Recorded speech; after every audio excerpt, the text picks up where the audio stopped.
કિસાન સાથીઓ નમસ્કાર. રેવા પ્રાકૃતિક ખેતી ગામ પાર્કેટ. અમે ભરૂચ તાલુકાના નબીપુર ગામ નજીક એક જમરૂખના અલ્ટ્રા હાઈ ડેન્સિટી પ્લાન્ટેશનમાં આવેલા છીએ, જેને અમે આ ફાર્મને મેનેજ કરવાનું લીધેલું છે. આપ જોઈ શકો છો, અલ્ટ્રા હાઈ ડેન્સિટી જમરૂખનું પ્લાન્ટેશન છે, પણ દરેક ખેડૂતે અઠવાડિયે પોતાના ફાર્મની મુલાકાત લેવી જ જોઈએ. આ પ્લાન્ટમાં અમને રૂટ નોટ નિમેટોડના લક્ષણ મળેલ છે.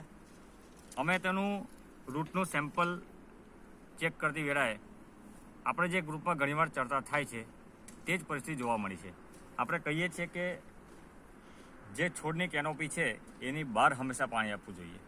કેશાકર્ષણ પદ્ધતિથી છોડ હંમેશા બહારથી પાણી ખેંચે છે. જેટલું દૂર પાણી આપશો એટલું પાણી લેવા માટે છોડ લાંબો થશે, એના મૂળ લાંબા થશે, એટલો જ એનો સારો વિકાસ થશે.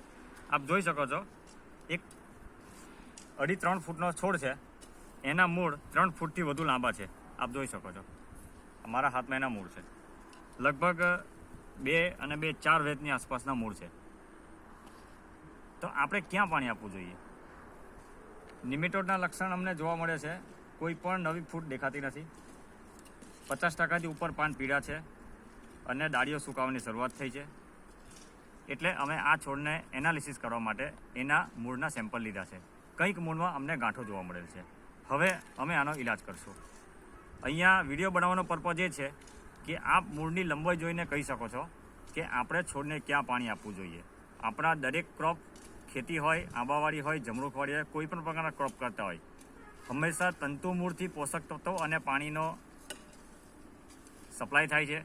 છોડ તેના દ્વારા ભેજ પોતાનું પોષક તત્વ લે છે અને સોટી મૂળ એ ફક્ત સપોર્ટ પૂરો પાડે છે.